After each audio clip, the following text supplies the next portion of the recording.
Hello friends, मैं Amarjeet Kaur am के classes में आप सभी का स्वागत करती हूँ। आज हम कक्षा 7 का पाठ 5 सच्चा तीर्थयात्री पढ़ेंगे। यह पाठ रूसी लेखक लियो टॉल्स्टॉय द्वारा लिखित है।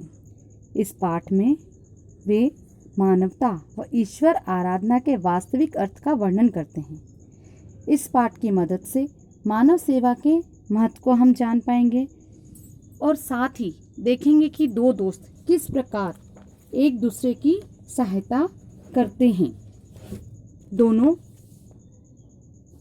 भले ही एक जैसा परिवेश ना रखते हो, दोनों ही धनवान नहीं थे, एक गरीब था और एक अमीर था, लेकिन फिर भी वे बचपन से लेकर बुढ़ापे तक एक दूसरे के साथ में रहें और किस प्रकार एक मित्र ने दूसरे मित्र को सच्ची तीर्थ यात्रा का महत्व को समझाया। आइए पढ़ते हैं। किसी समय मध्य भारत के एक गांव में किशन और विशन नाम के दो वृद्ध रहते थे। ये दोनों मित्र थे। वे बचपन से ही साथ में खेले कूदे थे, पढ़े थे। उनकी मित्रता काफ़ी पुरानी थी। लेकिन यहाँ जो किशन था वो बहुत ही धनी था और हमेशा पैसे कमाने में लगा रहता था। उसका काम बहुत फैला हुआ था। उसके पास पैसों की कमी नहीं थी, लेकिन उसके पास समय नहीं था। दूसरी ओर जो विशन था वो एक सामान्य किसान था। उसके पास ज़्यादा धन नहीं था, वह निर्धन था। वह खेती करके अपना और अपने परिवार का भरण पोषण करता था। वह बड़ा दयालु और प्रसन्न चित्त व्यक्ति था। वो उतना धन नहीं कमा लेता था, है ना, लेकिन फिर भी उसके घर का भरण पोषण आराम से होता था। दोनों मित्रों ने बहुत पहले हरिद्वार की यात्रा करने की प्रतिज्ञा की थी। विशन तो सदा चलने के लिए तैयार रहता था, किंतु किशन के पास समय नहीं रहता था। कोई ना कोई उनके काम आड़े आ जाता था। वो कहता था कि अरे अभी नहीं, अभी मेरे पास समय नहीं है, फिर चलेंगे। एक दिन विशन ने जोर देते हुए कहा, क्यों किशन, हम अपनी तीर्थ यात्रा कब जाएंगे, कब पूरी करेंगे? ऐसे तो हमारी उम्र ही निकल जाएगी, हमें फुर्सत नहीं मिलने वाली। अब तो समय निकाल लो। किशन का चेहरा उदास हो गया। वह बोला, अभी हमें और प्रतीक्षा करनी होगी। मेरे पास तीर्थ यात्रा के लिए पर्याप्त धन नहीं है। विशन हंसने लगा और बोला, तुम्हारे पास मुझसे 20 गुना अधिक धन है और फिर भी तुम ऐसी बातें करते हो। आत्मा की पवित्रता और मन की संतुष्टि से बढ़कर कुछ नहीं है। तीर्थ यात्रा में आत्मा पवित्र और मन संतुष्ट होता है। हमने तीर्थ यात्रा की प्रतिज्ञा की है, अतः हमें अवश्य चलना चाहिए। विशन के जोर देने पर किशन सहमत हो गया। दोनों ने तीर्थ यात्रा पर जाने की तैयारी कर ली। किशन ने अपने साथ बहुत सारा धन लिया। उसने सोचा कि कहीं रास्ते में पैसों की कमी न हो जाए। विशन ने केवल उतना ही धन लिया जितना तीर्थ यात्रा के लिए आवश्यक था। किशन ने अपने पुत्र को प्रत्येक कार्य के बारे में समझा दिया था कि कब क्या और कैसे करना है। दूसरी ओर विशन ने ईश्वर का नाम लिया और प्रसन्नता से तीर्थयात्रा पर चल पड़ा। दोनों साथ चले। विशन रास्ते में ईश्वर का भजन गाते हुए प्रसन्नता से चल रहा था। उधर किशन के चित्त में न शांति थी। उसे अपने घर की चिंता सता रही थी कि कैसे उसका परिवार का पालन पोषण हो रहा होगा, बेटा बिजनेस को संभाल रहा होगा या नहीं। चलते चलते दोनों एक छोटे से गांव में पहुंचे।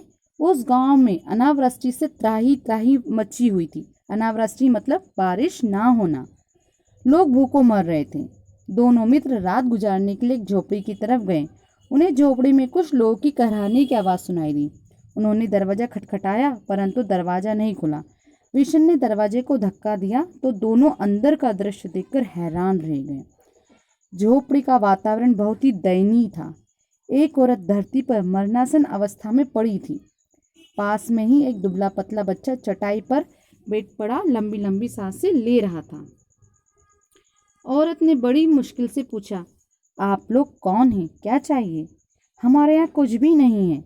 उसकी आवाज़ बड़ी ही मुश्किल से निकल रही थी। उसी समय बच्चा बोला, बाबा हम भूखे हैं, हमें रोटी चाहिए। तभी उनकी आवाज़ सुनकर एक लड़खड़ाता हुआ अधेड़ आदमी आया। उससे चला भी नहीं जा रहा था। वह वहीं आकर गिर पड़ा। हम सब लोग भूखे हैं। भूखमरी से हमें घेर रखा है। पत्नी बीमार है, बेटा भी भूख से मर रहा है, हम इतने कमज़ोर हो गए कि हमसे चला भी नहीं जाता। अब विशन को उन पर दया आ गई। उसने अपना थैला खोला। घर से चलते समय उसने जो कुछ भी खाने का सामान रखा था वह उनके तरफ बढ़ा दिया। लड़का रोटी पर टूट पड़ा। देखते ही देखते उसने रोटी चट कर दी। उसने उस महिला और पुरुष को भी खाना खिलाया। फिर वह कुएं से पानी लाया और उन्हें पिला दिया।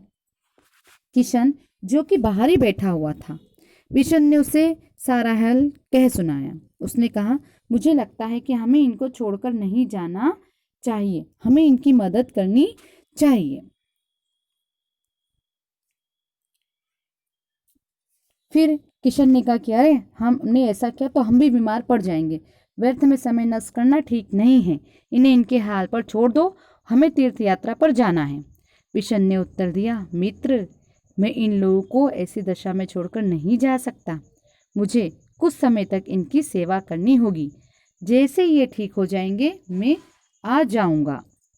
किशन वहां से अकेला ही चल पड़ा। विशन ने उन लोगों की खूब सेवा की, भरपेट खाना खिलाया। घर के लोगों ने अपना पेट भरने के लिए सारी चीज पहले ही बेच दी थी, इसीलिए विशन ने उनके लिए 2 बैल खरीद दिए और उनकी मदद करने लगा। फिर उसे पता चला कि गांव के साहूकार के पास उनका खेत गिरवी रखा हुआ है, तो उसने साहूकार से बात की और ब्याज सहित पैसे देकर खेत भी छुड़वा दिया। फिर हल बैलों की खेती की। तब तक घर के तीनों प्राणी ठीक हो चुके थे। खेतों में फसल लहलाने लगी। वे तीनों खेतों को देखभाल करने में भी सक्षम हो चुके थे। मतलब विशन ने उनके खेतों की भी व्यवस्था करवा दी और बैलों की भी व्यवस्था करवा दी और उसके खेत भी बो दिए। अब अनाज उनके सामने था। एक दिन जब घर के लोग गहरी नींद में पड़े थे तो वो चुपचाप वहां से निकल गया।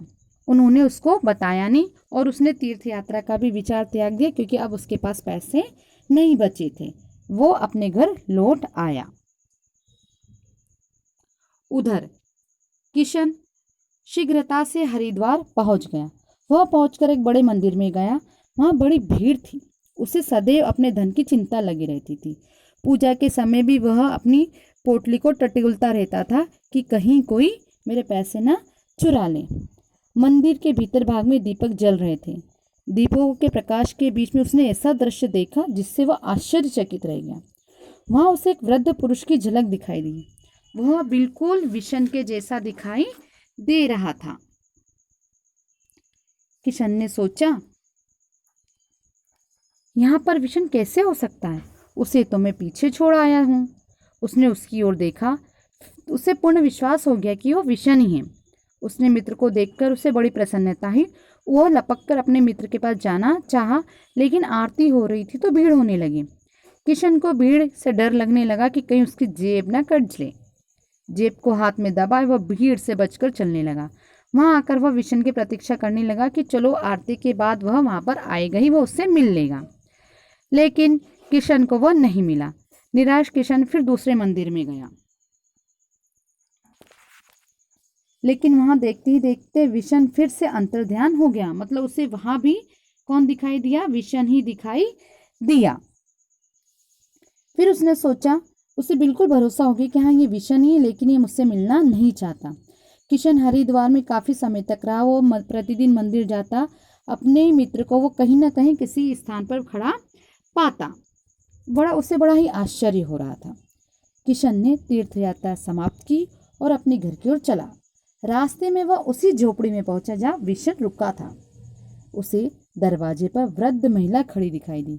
वह बोली, आइए बाबा, आप हमारे साथ ठहरिए और भोजन कीजिए। हम सदा अपने यहाँ यात्रियों का स्वागत करते हैं। एक यात्री ने हमारे प्राणों की रक्षा की थी। किशन समझ गया कि महिला विशन के बारे में बात कर रही है। उसके बारे में पूछने पर महिला ने कहा, मुझे नहीं पता कि वह कौन था। वह अवश्य कोई देवदूत रहा होगा। हम लोगों को उसने नया जीवन दिया। अगर वह नहीं आता और हमारी मदद नहीं करता तो हम सब मर गए होते। ईश्वर उसका भला करे। प्रातःकाल वह अपने गांव की ओर चल दिया। गांव में पहुंचकर वह सबसे पहले विशन के पास गया।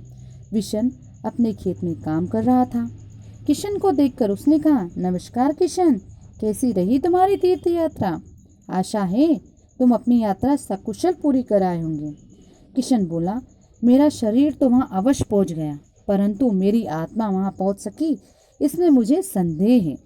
मुझे पूरा विश्वास है कि तुम्हारी आत्मा वहाँ अवश्य पहुँच गई होगी। मैंने तुम्हें साक्षात कई मंदिरों के भीतर खड़े देखा था। तुम ही सच्चे तीर्थयात्री हो और ईश्वर के प्रिय हो।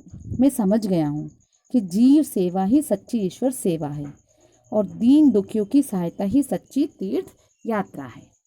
तो देखा ना बच्चों, समझ में आया ना कि जो सच्ची तीर्थ यात्रा होती है वो क्या होती है।